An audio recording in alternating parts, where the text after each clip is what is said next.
Chers amis, bonjour. Partons de Platon, c'est partir de loin. Platon rêvait de faire du roi un philosophe, ou sans doute pour lui de faire du philosophe un roi. Ceux qui nous gouvernent ne sont ni des philosophes, ni des Jean Moulin. Je suis désolé, affligé, peiné par la médiocrité morale et intellectuelle de ceux qui gouvernent, de ceux qui mènent le monde et qui le mènent à sa perte. J'en prends souvent des exemples et aujourd'hui je voudrais vous en donner quelques-uns. D'abord, il y a une idée qui court, qui est fausse, selon laquelle l'intérêt général est la somme des intérêts particuliers. C'est faux, c'est faux. Votre beau-frère, votre cousin, votre voisin, votre collègue de travail a un lopin de terre. Que rêve-t-il d'en faire? Un terrain constructible. Et le plus constructible possible, parce qu'il veut, en une signature chez le notaire, gagner plus d'argent qu'en 10 ans de travail. On le comprend. Et il faut être un saint ou un héros pour renoncer à vendre son terrain en constructible quand il peut l'être, au nom de la protection, de la biodiversité et de la viabilité de la terre. Des saints et des héros comme ça, j'en ai rencontré, mais j'aurais la modestie de taire leur nom. Et puis, il y a les élus locaux. Et tous les élus locaux ne rêvent que de faire de leur commune, de leur canton, un Sarcelles plus Pigalle. Développer, croître, bétonner, asphalter, créer des lotissements, des zones artisanales, des ronds-points, des routes nouvelles, des déviations, etc. Que la nature aille se faire protéger ailleurs. En cela, voyez-vous, je dénonce le mythe de la décentralisation. Beaucoup de gens de progrès, de vrais démocrates, ont cru que c'était une bonne chose de rapprocher le pouvoir du citoyen. Réfléchissez un instant. Rapprocher le pouvoir du citoyen, c'est rapprocher le pouvoir des intérêts particuliers et très privés contre l'intérêt général. Que préférez-vous? Être jugé par votre maire, votre président de département ou de région, ou par une cour internationale impartiale qui ne vous connaît pas et qui n'a aucune raison de vous en vouloir, qui est tout simplement honnête. Alors que, évidemment, tout pouvoir local est subjectif, les hommes sont ce qu'ils sont. Ils ont leurs faiblesses, et tous les hommes ont leurs faiblesses. Donc, il me plaît de remettre en place une idée apparemment généreuse mais fausse. La décentralisation du pouvoir n'est pas une bonne chose. Vous savez, plus le pouvoir est lointain, et moins il est pénible, moins il est partial, moins il est subjectif, et plus il peut prendre en considération, contre les intérêts particuliers, l'intérêt de la viabilité de la terre. Bon, ça, c'est pour régler le compte de ce qu'on appelle les élus locaux. Mais rassurez-vous, parmi les élus locaux, il y a de braves gens, qui font honnêtement leur travail, qui sont dévoués. Mais ce sont des hommes, avec leurs faiblesses, leurs passions, leurs amitiés et leurs inimitiés, leur subjectivité. Donc, ce n'est pas une bonne chose pour le pouvoir, car tout pouvoir devrait être impartial, tout pouvoir honnête et démocratique. Ah, évidemment, il y a des dictatures, n'est-ce pas, en Russie, quand vous êtes opposant, quels que soient vos torts ou mérites, vous partez pour 15 ans ou 20 ans de goulag, parce que tout opposant est condamné. Dans nos démocraties, non.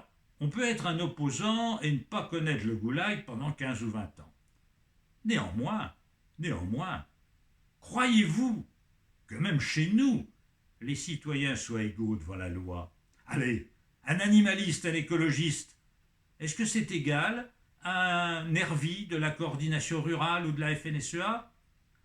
Les seconds, coordination rurale ou FNSEA, peuvent molester des gens, souiller les rues, souiller les préfectures, voire brûler la MSA à Narbonne. On ne dit pas grand-chose, on tourne la tête, on n'a rien vu. En revanche, si un écologiste, un animaliste fait un graffiti, développe une banderole, manifeste quelque part, même sans violence, même sans agresser personne, il devient un éco-terrorisme. Alors, terroristes, vous voyez que les Français ne sont pas tout à fait égaux devant la loi pour les gouvernants du pouvoir exécutif. Et ça, voyez-vous, c'est quelque chose qui nous montre que ce ne sont ni des Platons, ni des Jean Moulin, car ils ont peur. Ils ont peur. Et l'État est subjectif. L'État est partial. L'État n'est pas capable d'imposer une démocratie authentique, une démocratie honnête, dans laquelle les uns valent les autres, autant de droits et autant de libertés. Ce n'est pas le cas en France. Nous avons des zones de non-droit. Et le gouvernement actuel est un gouvernement sous influence, qui, loin d'être le rempart contre le néofascisme montant dans le monde, en est le marchepied. Car quand un ministre de l'Intérieur s'est permis de qualifier d'éco-terroristes les soulèvements de la terre, il a trahi l'esprit démocratique. Il a insulté l'État démocratique, il a insulté tout simplement la vérité. Car voyez-vous, l'écologie, au sens large du terme, c'est la seule pensée neuve qui n'ait pas de sang sur les mains. Quel animaliste, quel écologiste, quel biocentriste a un jour posé une bombe quelque part, molesté ou tué quelqu'un? Non, notre idée, notre pensée est la seule qui n'a jamais assassiné personne. Et ça, voyez-vous, quand j'entends des gens médiocres, qui ne sont pas des philosophes, mais qui sont des banquiers, des gens d'affaires, se permettent d'insulter, comme ils le font, les citoyens de mieux qui se battent pour la viabilité de la terre, j'ai honte pour eux. Honte à ces dirigeants qui se comportent ainsi, trahissant la mission qui est la leur. Bien, je voudrais parler maintenant d'une contrariété d'objectifs. Les objectifs affichés par les colloques internationaux, par les conventions internationales, par les politiciens dans leurs déclarations sont doubles. Préserver le climat et préserver la biodiversité. Pour préserver le climat, que fait-on? On veut décarboner, c'est-à-dire réduire la consommation de pétrole, de charbon. Très bien, parce qu'il est vrai que l'homme a modifié la composition de l'atmosphère, comme je l'ai déjà expliqué, puisque maintenant nous avons doublé les particules de gaz carbonique dans l'atmosphère.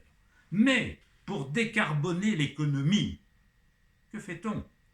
On dispense partout des éoliennes, des champs photovoltaïques, c'est-à-dire on prend sur la nature et sur la biodiversité. Donc pour sauver le climat, on sacrifie la biodiversité, les espaces naturels.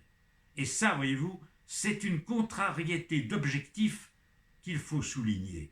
Alors pourquoi est-ce que nos dirigeants parlent plus du climat que de la biodiversité? Eh bien, tout simplement parce que le capitalisme est plastique. Il a compris tout le parti qu'il y avait à tirer de l'industrie dite verte, qui en fait d'être verte est surtout anti-espace naturel. Donc il promeut les éoliennes, les champs photovoltaïques, car ça rapporte à certaines industries, à certaines firmes qui vont se reconvertir. Voyez, ce n'est pas désintéressé tout cela. Et il y a un piège sur lequel j'insiste souvent auprès de mes amis écologistes. Ne soyez pas dupes des énergies renouvelables. Ne soyez pas dupes des agrocarburants. Car si pour remplacer le pétrole, il faut des milliers d'hectares de colza pour produire de l'huile pour les moteurs ou de l'essence pour les moteurs, on ne gagne rien pour la nature. Et on ne gagne rien à substituer la combustion du bois à celle du charbon. La combustion du bois pollue autant que la combustion du charbon. Voyez, il y a des idées reçues qui ont la vie dure. Amis, soyez résistants dans vos esprits, continuez le combat pour le vivant, pour l'arbre, l'animal et l'homme. À bientôt, mes amis.